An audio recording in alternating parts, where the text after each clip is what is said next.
Welcome To Know the Love of Christ.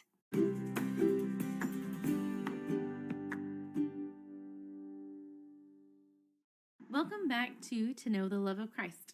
If you were with us during the last episode, you know that we were in Mark chapter 2, verses 1 through 17. We discussed Jesus healing the paralytic and the faith of the paralytic and his friends, and we also discussed him calling Matthew or Levi and eating at his home and how that stirred up the Pharisees. If you are ready, go ahead and turn to Mark 2, verses 18 through chapter 3, verse 6. If you want, go ahead and pause right here and read that passage, and then we'll dive in. So we mentioned in the last episode how the people around reasoning in their hearts and observing, they questioned his disciples. Here they're going to question him directly. And this is coming off the heels of healings and teachings.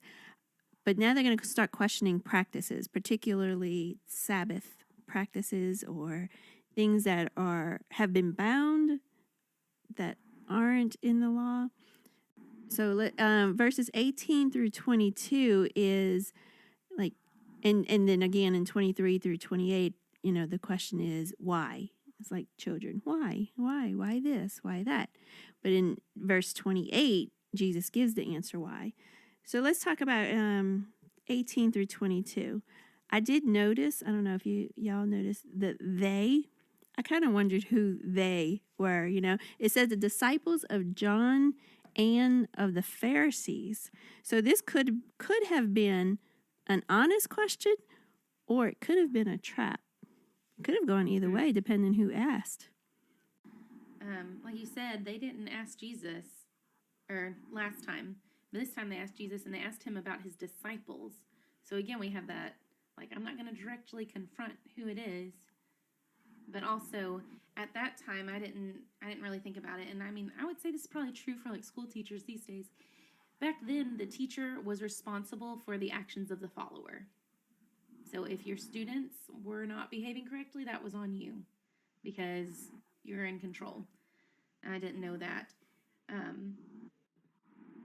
That seems logical. Yeah, it does. It's like children, but it's like malicious because children typically don't have a malicious reason. I mean, every now and then one of my kids thinks they're being smart and they'll be like, Mommy, what did you just say? Or what did you just do? And it's like they want to trip me up like, oh, you did something I can't do, which it's okay for mommy to do sometimes. Like sometimes I'm allowed to do things you're not allowed to do. But they don't get that because everything is very linear in their minds. Like, it's okay for mommy to stay up past a certain time. Mm-hmm. Like, you and daddy were up late last night? What? Scandalous. But, they'll ask questions like that. But but Jesus knew their hearts, Mm-hmm. Jesus knew their heart at every turn, and we don't. But just the gall here, I'm like, wow. Mm-hmm. Can you imagine? Which, like we talked about before, I don't think it didn't register who he was. It obviously didn't.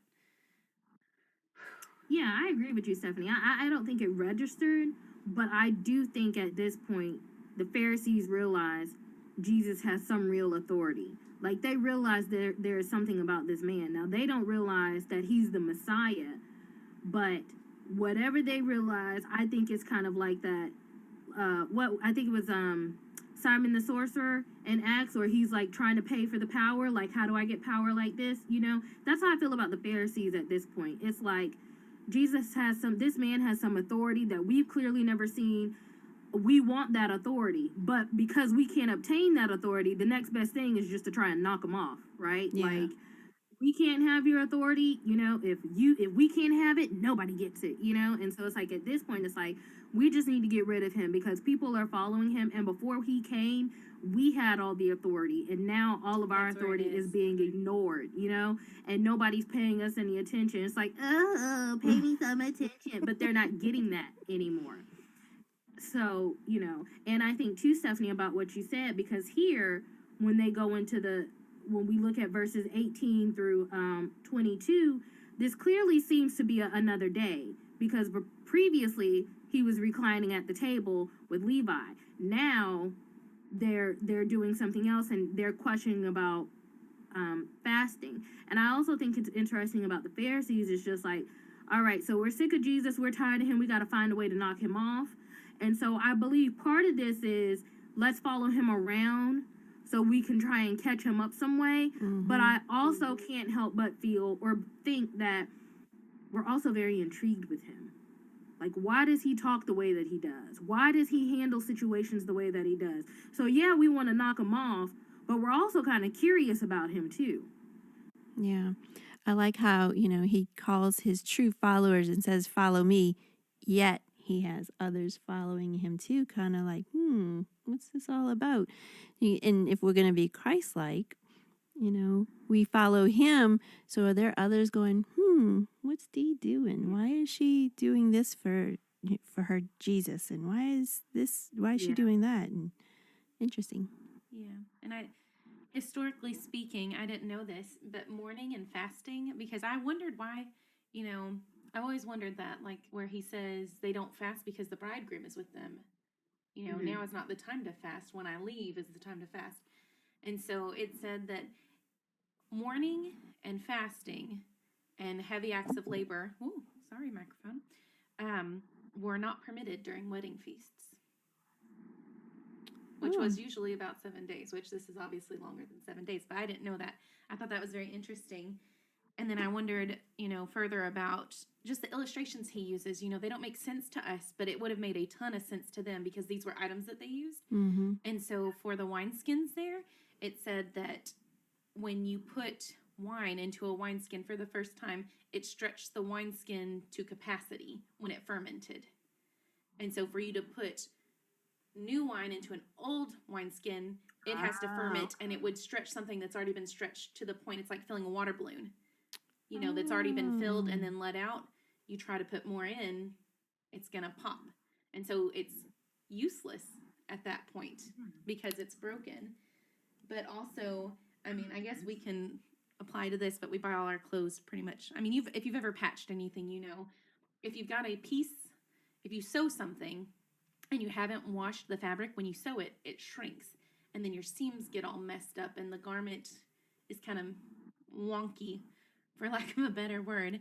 And so for this, when you put a new piece of unshrunk fabric on an old piece that has been shrunk, that new piece is going to shrink and kind of mangle what you've got.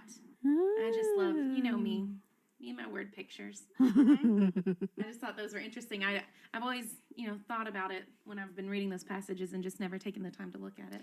I actually had in my notes, I have no idea what this means. Well, now I knew it Hmm. had some significance, but I was like, I've always wondered. He had a reason for putting it there. Nice. That's really interesting. I was also thinking too, well, I don't want to jump ahead or anything. It's still in the text, but like, did y'all think about anything as far as the fasting goes? Like Jesus tells them, he's like, you wouldn't fast when you're with the bridegroom. You fast when the bridegroom is gone, when they are no longer with you. What did y'all think about that? Like, we don't have to keep the Sabbath holy, right? Like, Right. because we know that we're able to work and do different things and like that. But I was just thinking, like, in this passage, Jesus is talking about himself. He's the bridegroom, obviously.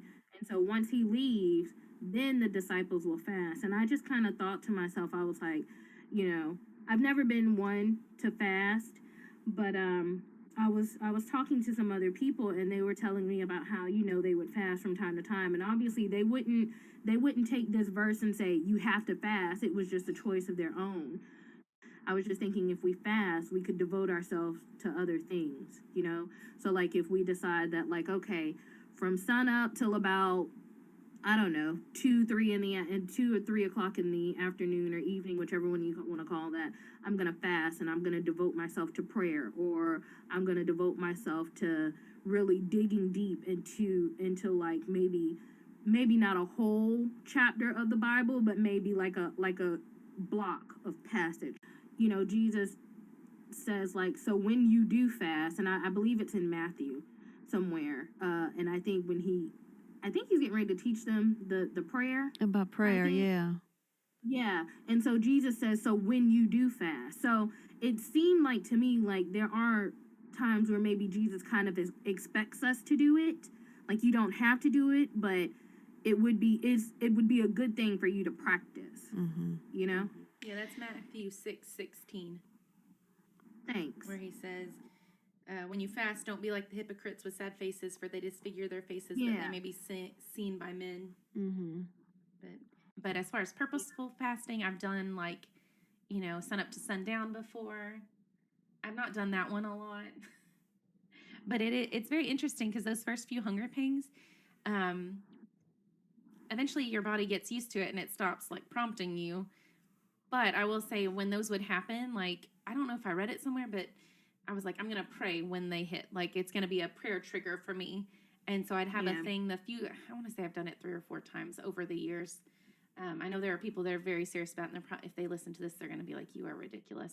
But, I didn't have anybody to instruct me. I just wanted to know what it was like, because it does say when you fast. And I really do believe that here it's a cultural thing, like a Hebrew culture thing. Like, we aren't ever commanded, like, you must fast. But Jesus does say, but he's talking to his apostles there, when you fast. Yeah. I do really think it's a cultural thing, but I probably should look that up. But I don't know. To them, it was a way of life, and it was something they did for that purpose. Like, I'm going to focus on God, and I'm going to deny my body these things. But you never deny your body for destructive purposes. Mm-hmm. But I will say, like, it's almost like a point of mental clarity. Yeah. Like, you get to this point where, like, you're firing on all pistons, so to speak, and food isn't a distraction. Which I think is really, it's very interesting how God made our bodies to function. Yeah. Yeah. But yeah. All that to say, yes, I've done it before in multiple ways, some on purpose, some not. Well, I think I've done like the typical mom fasting where like you get up in the morning and you're so busy worried about the children. It's like, man, I haven't even had time to pop a chip in my mouth, and it's like 1 o'clock in the afternoon, and I might just now be having my well, no, not my first cup of coffee. That's a lie. Probably my second or third cup of coffee, But I was just thinking, like, there is something to be said about the fasting, and Stephanie, I wholeheartedly agree with you, and the people listening. We're not saying that the Bible commands you to fast. I'm just saying, like, it wouldn't be a bad thing there are to benefits. Practice. Yeah, there are benefits to it, and I just thought, I just wanted y'all thoughts on it, because I know that I fasted, if I'm honest with myself, I've probably fasted once, purposely, and at that particular time, like, I wasn't going through anything catastrophic or anything like that. I had just been studying, and I thought, it might be a good idea for me to fast and kind of maybe focus on one thing. But I think that particular time when I had decided to do it, I decided to focus on prayer. And of course, I didn't think about, like, every time a hunger pain hits, to pray. But in a less, in a different way, I would, like, the hunger pain would hit and I'd be like, oh Lord, please help me to get through this. That is a prayer, but it's more of like, I am starving and I'm really trying to do this, What I found, culturally speaking, the law required fasting only on the Day of Atonement, but Jewish tradition added many other fasts, and Pharisees were often said to fast twice a week. Oh, really? Well, yeah. Yeah, and during, sometimes without water. Even. Oh, my. Really? And like in the dry season, that's what it says. Wow. And it was often joined with prayer and penitence. So this says that it would have been unusual for disciples to have avoided it altogether. And so, like, since this is a religious teacher, that would have been very unusual for them. All right, so moving on, verses 23 through 28 is another why question that they pose to Jesus. They're just looking to get him. They're just looking to trap him with something. I just love how Jesus answers in verse 27. The Sabbath was made for man and not man for the Sabbath. Therefore, the Son of Man is also Lord of the Sabbath. So You're not going to catch me. This is, I created this another- for. Yeah, they were more concerned with the letter of the law than they were the principle behind it. Yeah.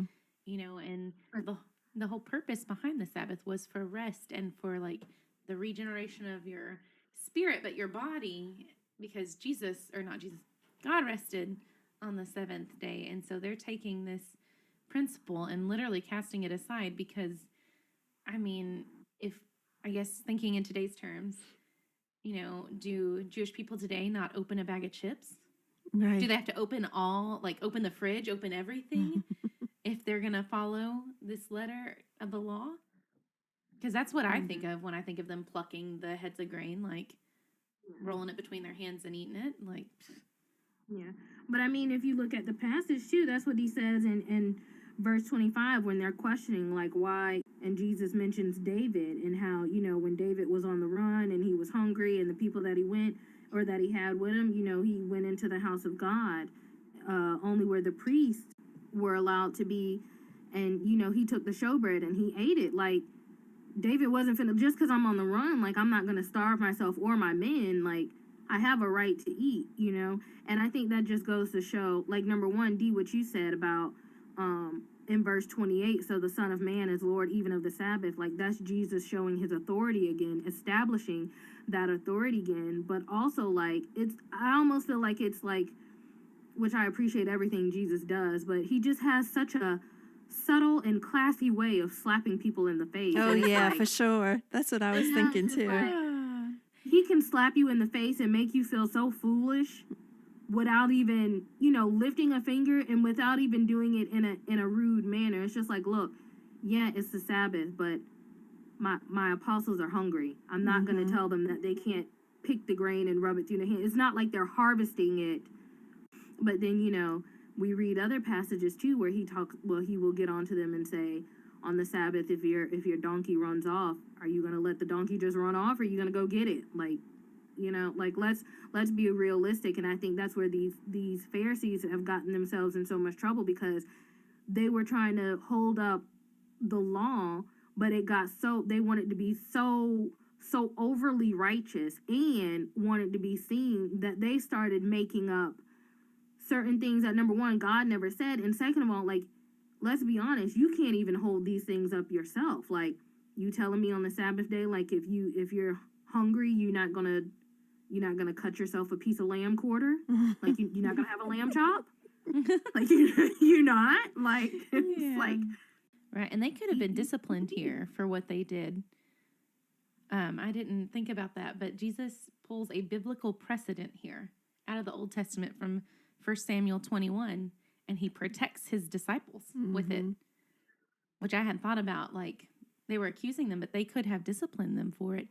And I think it said that only for people that completely rejected the Sabbath was capital punishment used.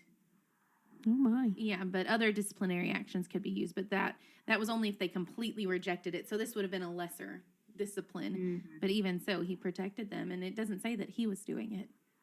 So he wasn't saving his own skin here. I like how they throw this law in his face, but Jesus turns the accusation right back around at them and is like, have you never read?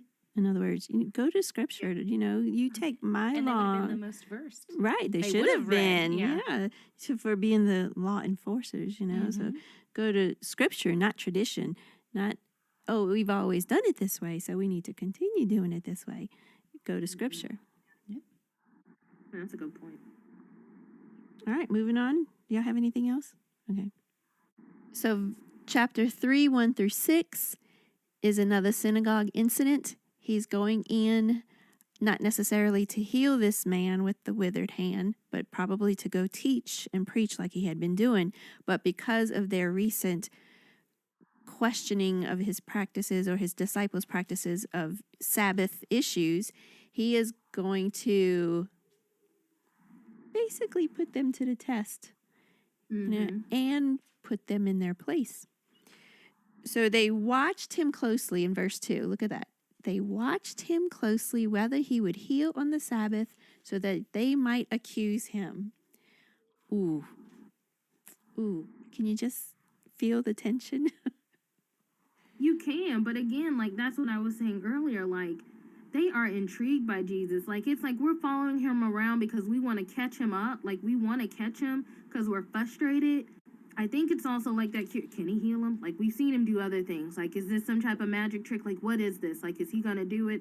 And then it's like we want to know if he can do it. But then if he does do it, it's like aha, we're gonna get you again. You know what I mean? Like we have another reason to accuse you of something.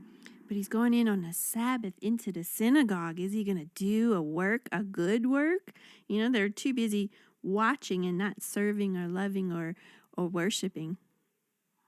I think about several different passages with this, like 1 Corinthians 13, where it talks about what love is. Mm-hmm. And love does not rejoice at wrongdoing. And it doesn't, Is not puffed up. It's not puffed. I'm just thinking, like, literally, you could not put the Pharisees in here. People, you go places like retreats, you hear lessons, they're like, oh, can you put your name in there? Yeah. Oh, Pharisees, no. No, sorry, you can't put your name in there. But I was also thinking about Matthew 5, where Jesus basically, he talks about the law in 17 through 20. And he says, do not think that I have come to abolish the law or the prophets. I have not come to abolish them, but to fulfill them. For truly I say to you, until heaven and earth pass away, not an iota, not a dot, will pass from the law until all is accomplished. Therefore, whoever relaxes one of the least of these commandments and teaches others to do the same will be called least in the kingdom of heaven. But whoever does them and teaches them will be called great in the kingdom of heaven. For I tell you, unless your righteousness exceeds that of the scribes and Pharisees, you will never enter the kingdom of heaven. Which I'm thinking, like, Pharisees, like, up to about almost the end of that right there, they're probably like, yeah, that's right. If they were to hear this, but then, like, there at the end, it's like, oh. Yeah. Like, yeah, right. Oh, apparently, yeah, no. Yeah, but No, which that wasn't directed to them, obviously. I like how Jesus, he turns a question on them. Is it lawful on the Sabbath to do good or to do evil, to save life or to kill it? You can almost hear him saying, come on, let's go. I want to hear what you got to say. And he uses this man to teach, to glorify God, to destruct their traditions and their motives, and to bless this man all at one time. I think it's interesting in verse 4 where he says these things and it says, but they were silent. I love that right there. Jesus has, you talked about like slapping people in the face. Yeah. Was that you, Brittany? Yeah. Someone said that. Like that silence speaks volumes right there. Mm-hmm. And then moving on to verse 5 where it talks about how he was grieved. He was angered and he was grieved at their hardness of heart. I don't know, like to me that paints such a word picture. But I looked up that word for hardness, porosis, and it's a covering with a callus, or obtuseness, or blindness. And I just thought about it, and it made me think about the older brother in Luke 15, when the younger brother comes home in the prodigal son, the parable of the prodigal son, and how he should have been rejoicing. Like these Pharisees should have been rejoicing at just this wonderful work that Jesus had just done. And this man who wouldn't have had the use, like, that would have affected everything about his life. It's not just like a physical deformity. Like any kind of work, like he would have a hard time getting a job with anybody as a hired laborer, as anything. And this would change his life in such a drastic way, and it would help their community as well to have another able-bodied man. And they are grieved over it in a very malicious way. Yeah. But just like the older brother, like he should have rejoiced when the prodigal son came home, but he was angry because I've kept the law, I've done everything, I'm righteous, I've been here, and you're killing the fatted calf for him and throwing a party, and here they are over here, And it's like, we're doing everything right. And he comes in and he does this. And they're just so angry about it. They can't rejoice for their brother. I mean, this would have been a brother to them in this synagogue. And they can't even do that. And it just, I don't know, that just amazes me that, I mean, that they were that hardened. Like before, when we saw the paralytic being healed, it said all were amazed and they all glorified God. And here they are, you know, I don't know if I can say distraught, but I mean, they are very much bothered by this, as we see, because they go out in verse 6 and plot to destroy him immediately. Immediately. Yeah. And the thing about that that's crazy to me is that the Herodians here would have been their kind of like their enemies. Let me read you what I think this is an ESV Study Bible, what it says about the Herodians. A loosely organized group that sought to advance the political and economic influence of the Herodian family. And they were, let's see, the Pharisees and the Herodians were adversaries in regard to many political and religious issues, because the Herodians, like the Pharisees, very much like the Zealots, felt that when the Messiah came, like God should have all the power. And when the Messiah comes, he's going to take care of that. And the Herodians didn't want that, but they were Jews. They thought, which Herod was a Jew, they wanted Herod and his family to rule. And so they were often butting heads. And they immediately went out and sought their enemy to destroy this common enemy. You know, we see that thread through a lot of things in life, Sure, like yeah. two evil people or two people are united by a common enemy. I keep trying to call it enemy. But this is where we see it officially begin right here in verse 6. This is the start of the plot right here. And they were that upset over a healing on the Sabbath. Yeah. That upset by something that glorified God. By someone who was busy worshiping God. Yeah. And not just to have Jesus arrested, but to destroy him. I mean, that's pretty extreme. And of course, they go through extreme measures, as we later learn. So there were two, I don't know if you call it schools, but there were two groups even within the Pharisees, the Shamites and the Hillelites, which were following two different people, two different schools of thought. And I think I'm saying it right, Shamites, they were so strict on the law that they felt that you could not even pray for a sick person on the Sabbath. Oh my. Yeah, you couldn't even pray for the healing. At least that is what I found in research on biblical background. And I was like, dude, I mean, can you get any harder? Right. Like, you can't, your mom's sick. Sorry, no praying about that on the Sabbath. Yeah. We love you so much, we hate you. Yeah. Like, sorry, Mom, I know you're dying today, but it's the Sabbath. Right. Wow. It's Corbin. Right. Right. Oh, goodness. It's the Lord's will. You'll just have to go. I Right. can't pray for you. Right. Yeah. Whew. Awful. All right. Well, that brings us to where we find the love of Christ in these passages. When I was trying to figure out where I see the love of Christ, I was kind of like, man, these are all like kind of like not instructions, but just information, and it's good information. But I was thinking, you know, where do I see the love of Christ? But as I thought about it, I really do see it like I said, I love how Jesus answers them in such a classy way, but he also shuts them down. It's like answer a fool according to their folly. Right. And so I really did appreciate the way God or Jesus always handled himself and the way he saw fit to answer them, you know? And I think that's why I see the love of Christ, because it's like, you know, Jesus didn't have to give them the time of day, but he chose to anyway, because, you know, just as much as the Pharisees were wrong, he still came to save them too. And it's like, look, I'm going to rebuke you accordingly, but I'm going to do it in a manner where, you know, like, I don't mean any harm, but that's how you take it. But also to know that I still love you too. And I just appreciate, I don't know, I just appreciate how he always handled the Pharisees. And for me, it was more so about understanding how I should be better about answering people who I feel come with silly or ridiculous questions. What would Jesus do? But in this particular case, what would Jesus say, or how would Jesus answer it, you know? And so that's where I see the love of Christ, learning how to answer people accordingly. That's what I saw, and that's where I saw the the love of Christ, and at this particular moment, it's more of how it pertained to me personally. Yeah, I see it probably in verses 1 through 6 of chapter 3, there at the end of what we were studying. And I think about that man with the withered hand. And Jesus says to him, "Come here." And then he uses it as kind of a teachable moment with the Pharisees. But I just sit there and I wonder, man, what was going on in this guy's mind? Mm-hmm.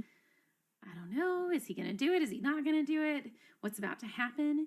But I think about how Jesus does that with me. He takes my healing and he uses it as a teachable moment to those around me who might look at the circumstance and say, that's not appropriate. God shouldn't heal you of that brokenness.